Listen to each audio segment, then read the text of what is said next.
China's financial industry has been in constant turmoil recently, especially with the news of the collective resignations of executives of listed companies, shocking the entire industry. Since August, mainland A-share listed companies have issued over 1,100 resignation announcements, an average of 40 copies per working day.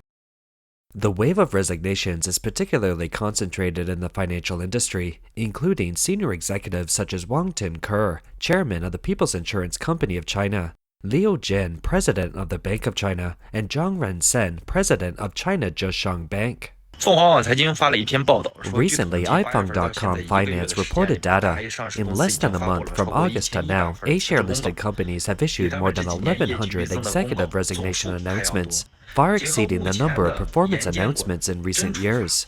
This large-scale resignation phenomenon seems to have a sense of tension. It'll be too late if you don't leave now. Combined with the current strict supervision and punishment, it really makes people a little more daydreaming.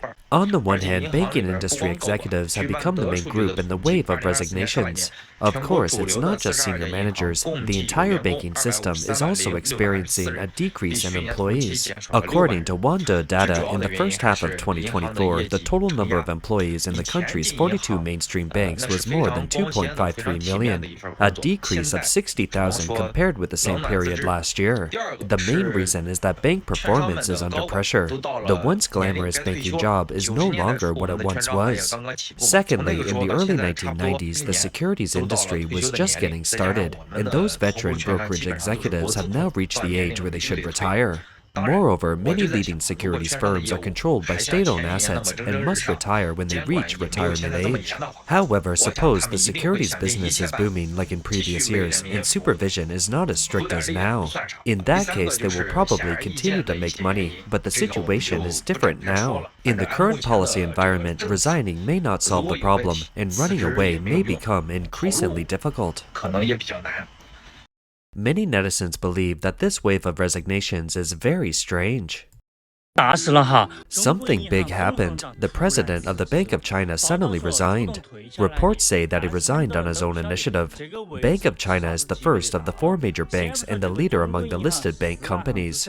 It is also a major state-owned bank with assets exceeding US $6.53 trillion. The annual salary of the president of the Bank of China is very high. The president, executive director, and vice chairman of the Bank of China are equivalent to deputy ministers within the CCP system. His resignation is extraordinary. In addition, the president of the Bank of Communications recently resigned. He is 57 years old this year and will retire after 3 years. It's strange that he would resign. Many newly appointed bank presidents also resigned within a few days of taking office. In the past 10 days, the presidents of 12 banks have resigned. I'm curious why everyone doesn't like this position. I have been working as a loan officer in Denyang for 11 years, and I have never seen so many bank executives resign collectively. I dare not say the reasons behind this. Some netizens reported some news. Since August, there have been 1,106 resignation announcements, including chairman of the board, senior executives, and financial director. The companies involved include private enterprises, state-owned enterprises, and many large banks. For example, Bank of China, Zheshang Bank, Jiangyin Bank, and Changshu Bank have recently resigned at the level of presidents, vice presidents, and many other state-owned enterprises.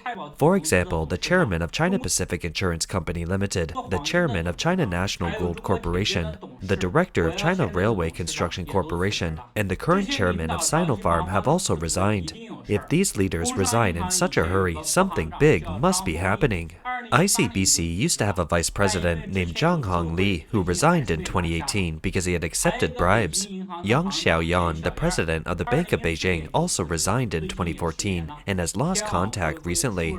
Large though its meshes may be, the net of justice lets no criminal through. Just tonight, there were more than 20 resignation announcements. Executives from Hongfa Power, Jinjiang Shipping, and China Resources Sanju are also resigning. It feels like a storm is coming. Since the beginning of this year, our fiscal revenue, non-tax revenue, has been growing at a high rate. Judging from this trend, the growth of non-tax revenue will be huge. Some netizens said that the sudden resignation of so many leaders and the high-level changes in the financial and state-owned enterprise fields hinted at deeper problems and upcoming changes. Since the beginning of this year, the anti-corruption storm has swept across the financial sector, and countless people have been arrested, mostly high-level officials. Senior executives from the China Securities Regulatory Commission, stock trading institutions, small and medium-sized banks, and even well-known securities firms have all been dismissed one after another. This series of actions revealed the previous chaos in capital markets.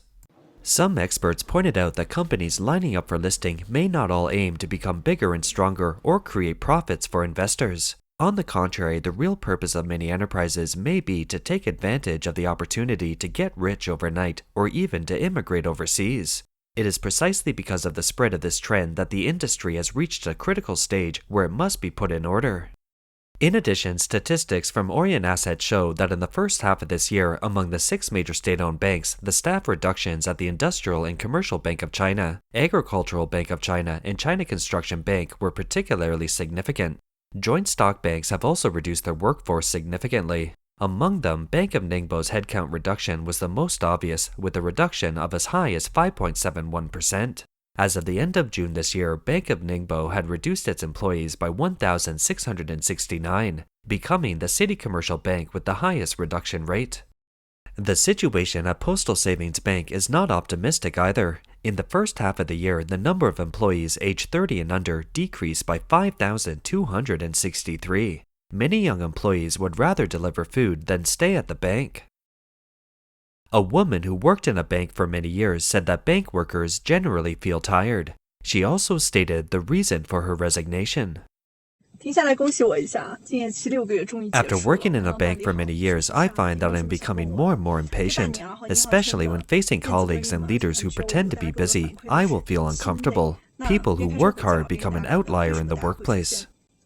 In addition, the number of staff in the branch's back office has gradually increased.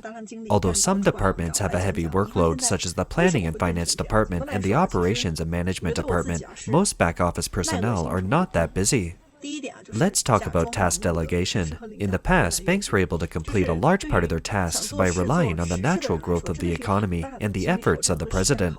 However, now that the economy is in recession, the efforts of the president alone can no longer sustain it, so the tasks are gradually falling on ordinary employees. Each employee is only willing to do what he should do based on his salary. It's even more normal to assign tasks to tellers. Without tasks, the marketing target of hundreds of credit cards assigned by superiors cannot be achieved. Compliance checks and training are also increasingly complex. Facing internal, external, and various surprise inspections every day is exhausting. Moreover, all kinds of training are also a headache. Training cannot be conducted during business hours from Monday to Friday and can only be arranged in the evenings or on the weekends. There are more and more ineffective overtime hours, which may appear to be hard work but have no real effect. Customer relationships have also become distorted. To achieve short-term goals, interactions with customers have become increasingly frequent, especially for employees who want to find a balance between work and life. This kind of social marketing is already a kind of torture. In addition, the economic downturn has led some customers to vent their dissatisfaction on banks. Waiting in line or slightly slow service can escalate to a complaint. Some customers use banks to test the bottom line and want the bank to cover investment losses. These problems have gradually strained the relationship between banks and customers away from the original service essence. According to an analysis by Sohu Finance, the large-scale resignation of banking industry employees reflects the squeeze on profitability in the industry, which is under pressure from slowing economic growth, intensifying market competition, and changes in regulatory policies. To cope with cost pressures, banks have taken measures such as layoffs and salary cuts. Recently, Du Wen, a former official within the CCP system, broke the news on his YouTube channel that the large-scale resignations in the financial circle indicate that many people have lost confidence in the future financial prospects. This phenomenon not only reflects the deep-seated corruption problem in China's financial system, but may also indicate that the financial system's collapse is gradually approaching. At the same time, Li Hongqing, an economist at the Institute of Information and Strategy in Maryland, USA, further warned that once a bank cannot support itself and goes bankrupt, the Chinese government will be unable to fully compensate depositors for their losses. As an example, he mentioned that the incident involving Hernan Rural Commercial Bank involved more than 5.6 billion US dollars, but the government can only compensate a few customers with deposits of less than 7,000 US dollars, and the remaining fund issues are still unresolved. This situation is likely to worsen nationwide in the future. Li Hongqing also pointed out that as the economic downturn intensifies, asset security issues will become more severe. The main assets of Chinese residents are mostly concentrated in real estate and banks, while developers in the real estate industry generally rely on bank loans for operations. Although some real estate giants such as Xu Jiayin of Evergrande Group appear to be wealthy, they are actually heavily in debt. Once housing prices fall sharply, developers' capital chains will be broken, and banks may also fall into a negative equity crisis, triggering systemic financial risks. The shadow of this economic crisis has emerged. On September 18th, the first trading day after the Mid-Autumn Festival, the Chinese stock market fell sharply again. The Shanghai Stock Exchange Index fell below the 2,700-point mark. More than 4,500 stocks fell, and investors cried out. On social platforms, many netizens expressed their helplessness and despair about the stock market on Weibo. Some investors said, "It's not surprising at all, 2,600 points will break sooner or later."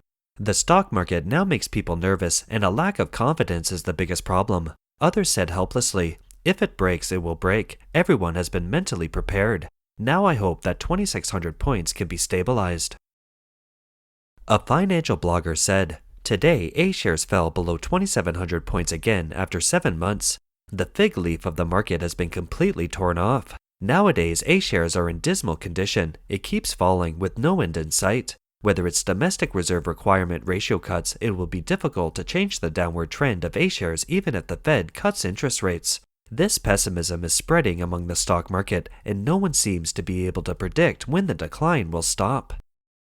Dr. Liu Yun, who has millions of fans, also published an article pointing out that the problems of A shares are not limited to the stock market itself, but the deeper reason lies in the deterioration of China's overall economic environment. He drew attention to the systemic issues behind this. It's reported that in February this year, A shares fell below 2,700 points and the market was filled with despair. Despite this, the Chinese Communist Party authorities still insist on promoting economic brilliance theory, strictly prohibit negative speech, and try to create an optimistic atmosphere by manipulating the media. However, the gap between reality and propaganda has left investors helpless. Some people even went to the Weibo message areas of the US and Indian embassies in China for help, hoping that the outside world would pay attention to the plight of Chinese investors.